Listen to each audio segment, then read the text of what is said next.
आइए आज हम लोग बीए फिफ्थ सेमेस्टर में 3 पेपर आपके समाजशास्त्र में होंगे और उन 3 पेपर में से एक पेपर आपका प्रैक्टिकल का है जिसमें आपको प्रोजेक्ट वर्क का काम करना है।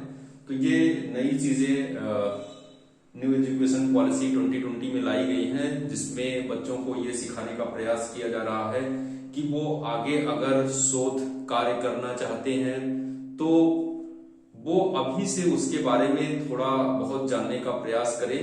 तो इससे क्या होगा कि उनका जो शोध के क्षेत्र में इंटरेस्ट है वो बढ़ेगा और सरकार का ये प्रयास है कि बच्चे अभी से उस फील्ड की ओर बढ़ें और सीखें और एक नई व्यवस्था को लेकर आए, नई चीजों को लेकर आए, ताकि जो समाज में समस्याएं हैं उन समस्याओं का बेहतर तरीके से समाधान किया जाए। तो इस ओर सरकार का प्रयास है और वो जो नए बच्चे हैं जो अभी एजुकेशन प्राप्त कर रहे हैं और वो आगे जाना चाहते हैं तो उनके लिए सरकार ऐसी व्यवस्था कर रही है। तो जो बच्चे इंटरेस्टेड होंगे उनके लिए ये एजुकेशन पॉलिसी निश्चित रूप से अच्छी होगी। अगर आप इंटरेस्ट लेके इस क्षेत्र में बढ़ते हैं और शोध कार्य को अभी से सीखने का प्रयास करते हैं तो निश्चित रूप से भविष्य में आप बहुत अच्छा प्रयास करेंगे और आप नई नई चीजों को समाज के सामने प्रस्तुत करते हैं। तो आइए हम लोग देखते हैं कि कैसे इस कार्य को आरंभ किया जाए। बहुत सारे विद्यार्थी ऐसे हैं जिनको इस समस्याओं का सामना करना पड़ रहा है कि ये कार्य आखिर में किया कैसे जाता है, फिर इसे लिखा कैसे जाएगा। तो वही समझने का प्रयास किया जाएगा कि निश्चित रूप से हर चीज का एक स्टेप होता है, स्टेप वाइज आपको चलने होते हैं। तो इसमें भी स्टेप फॉलो किया जाता है। तो आइए देखते हैं किन किन स्टेपों को हम इसमें प्रयोग करते हैं और उसके बाद पहला, दूसरा, तीसरा, चौथा, पांचवा और जो जो स्टेप आते हैं वो आते हैं, कैसे आते हैं वही हमको सीखना है। तो आइए देखते हैं कि कैसे हम आगे बढ़ते हैं और क्या क्या हमको करना पड़ता है। ठीक है, तो आइए देखते हैं कि जैसा कि हम लोग जानते हैं कि बीए 5वें सेमेस्टर में समाजशास्त्र तृतीय प्रश्न पत्र है, जो प्रोजेक्ट वर्क करना है उसके निम्न चरणों का प्रयोग आपको करना है। उसमें आपको निम्न चरणों का प्रयोग करना है और उन चरणों का प्रयोग करके आप एक निष्कर्ष निकालेंगे। तो जैसा कि आप जानते हैं कि जब भी आप कोई काम शुरू करते हैं तो आप उस काम को करने से पहले आप एक इंट्रोडक्शन सबको देखते हैं, प्रस्तावना जिसे आप कहते हैं, तो उसमें आप एक परिचय करवाते हैं। तो इसमें जो पहला चरण है वो क्या है, शोध वर्क जब भी आप शुरू करेंगे तो उसमें आप सबसे पहले क्या करेंगे, प्रस्तावना लिखेंगे। और जैसा कि आप जानते हैं प्रस्तावना का मतलब होता है कि जो भी आपने टॉपिक चुना है उस टॉपिक के बारे में आप एक परिचय देंगे।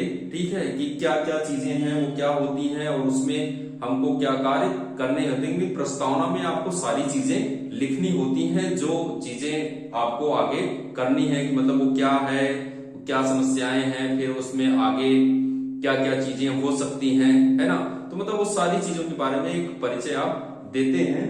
तो प्रस्तावना में क्या करेंगे, आप लोग एक परिचय देंगे जो भी आप, जैसे महिला सशक्तिकरण में पंचायती राज की भूमिका, अगर आप ये टॉपिक चुनते हैं तो आप इसमें इन सारी चीजों को बताएंगे कि सशक्तिकरण क्या होता है, पंचायती राज क्या होता है ना, महिलाएं हैं तो फिर इसका इससे क्या संबंध है।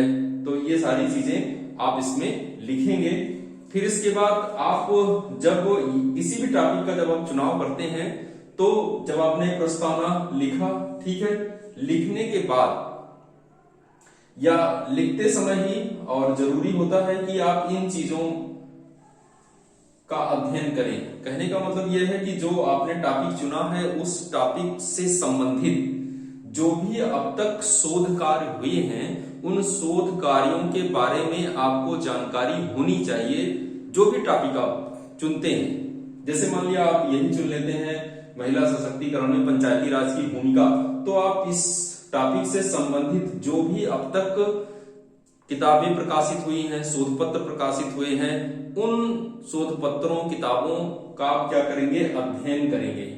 अध्ययन इसलिए करेंगे कि तब आपको पता चलेगा इस टॉपिक से संबंधित क्या क्या कार्य हुए हैं, उस पे क्या निष्कर्ष आए हैं, है ना, कि और इससे आपको ये भी ज्ञान होगा कि कैसे काम किया जाता है। तो इसलिए जरूरी होता है कि आप शोध साहित्य सर्वेक्षण का अध्ययन करें। ठीक है, जो भी इससे संबंधित टॉपिक से संबंधित जो भी साहित्य है, चाहे वो निबंध हो, चाहे वो शोध पत्र हो, चाहे वो किताबें हो, उन सारी किताबों को क्या करना होता है, आपको पढ़ना होता है। अब जब आप इन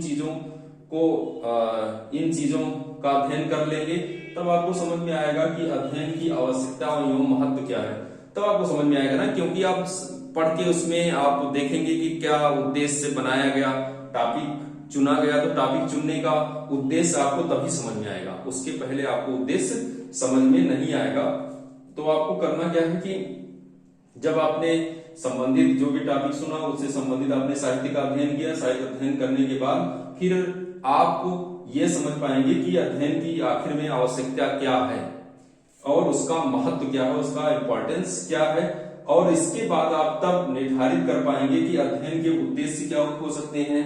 और जब आप उद्देश्य का निर्धारण करेंगे तो उद्देश्यों के अनुरूप ही आप क्या करेंगे, शोध प्रश्नों का क्या करेंगे, निर्माण करेंगे कि जो आपका अध्ययन से संबंधित टॉपिक है उस टॉपिक के उद्देश्य क्या है और उद्देश्य के अनुरूप क्या करेंगे, आप प्रश्नों का निर्माण करेंगे। आप जो टॉपिक है उसके हिसाब से आप क्वेश्चन बनाएंगे। अब ये शोध साहित्य के अध्ययन की आवश्यकता और अध्ययन के उद्देश्य, जो आपका उद्देश्य है उसी से क्या बनती है, आपकी उपकल्पना। अब जो आपकी उपकल्पना है, जो आपका उद्देश्य है, उसी के अनुरूप क्या करते हैं, आप अध्ययन क्षेत्र का चुनाव करते हैं कि आप अपने विषय, जो टॉपिक आपने चुना है उस टॉपिक का आप अध्ययन कहाँ करें, है ना। भाई आपको डाटा कलेक्शन करना है तो डाटा आपको कहाँ मिलेगा, उसके लिए आपको अध्ययन क्षेत्र का चुनाव करना होगा। अब ये आ गया कि आप जो डाटा कलेक्शन करेंगे, है ना, उस डाटा कलेक्शन के लिए आप किस विधि का प्रयोग करेंगे, है ना। शोध विधि हर चीज की होती है, कई सारी विधियां होती हैं, उन विधियों में से जो विधि आप प्रयोग करेंगे उसका चुनाव करेंगे। फिर इसके बाद समग्र एवं प्रतिदर्श, आप जिस क्षेत्र का आप चुनाव करेंगे, है ना, अध्ययन क्षेत्र का चुनाव करेंगे, उस अध्ययन क्षेत्र से जो आप डाटा कलेक्शन करेंगे, वो डाटा कलेक्शन के लिए आप जो विधि प्रयोग कर रहे हैं उसमें से ये है कि आप समग्र जो भी क्षेत्र है, पूरे क्षेत्र से संबंधित जो लोग हैं, जैसे पंचायती राज है तो पंचायती राज से संबंधित उन जो भी समस्त महिलाएं हैं उन महिलाओं से डाटा कलेक्शन करेंगे, या फिर आप प्रतिदर्श का प्रयोग करके उसमें से कुछ सैंपलिंग के माध्यम से उनका चुनाव कर लेंगे। वो आपके ऊपर है कि आप कैसा अध्ययन करना चाहते हैं। ठीक है, फिर इसके बाद आगे हम लोग आते हैं तो फिर हम देखते हैं कि अब जो भी आपका शोध कार्य आप कर रहे हैं उसमें किन किन उपकरणों का प्रयोग होता है, तो आप अपनी आवश्यकता के अनुसार उपकरणों का भी क्या करेंगे, चुनाव। फिर तथ्य संकलन के स्रोत और तथ्यों का संकलन, आप किन किन माध्यमों से तथ्यों का संकलन करेंगे तथा स्रोत क्या होगा, और फिर इसके बाद संकलन करने की विधियां क्या क्या होंगी।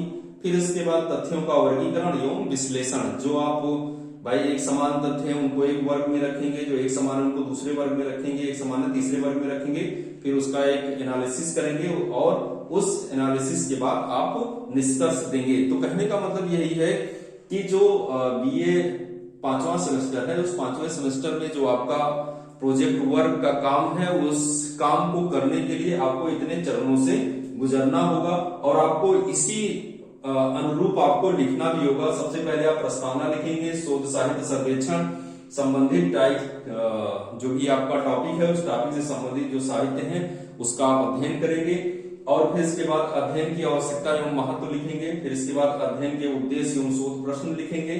फिर आपकी उपकल्पना क्या है वो लिखेंगे, या परिकल्पना क्या है वो लिखेंगे। अध्ययन क्षेत्र लिखेंगे। फिर इसके बाद शोध प्राविधि, अध्ययन क्षेत्र में जो आप चुनाव करेंगे, जैसे ये है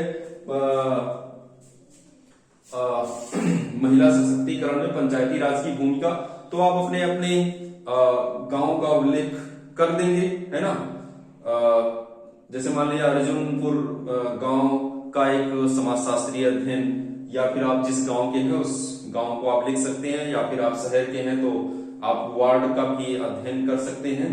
तो इस तरह से आप अध्ययन क्षेत्र का चुनाव करेंगे, फिर विधि का, फिर समग्र एवं प्रतिदर्श का प्रयोग करते हुए फिर आप आगे उपकरणों, तथ्य संकलन के स्रोत तथा तथ्य संकलन, तथ्यों का वर्गीकरण एवं विश्लेषण तथा निष्कर्ष, इस मॉडल पे ही आपको लिखना है। इसी मॉडल को आपको फॉलो करके आपको 25 से 30 पेज जो भी आपका बने वो आप लिखिए और फिर आप जमा करिए। और अगर कोई समस्या होती है तो आप हमसे संपर्क कर सकते हैं।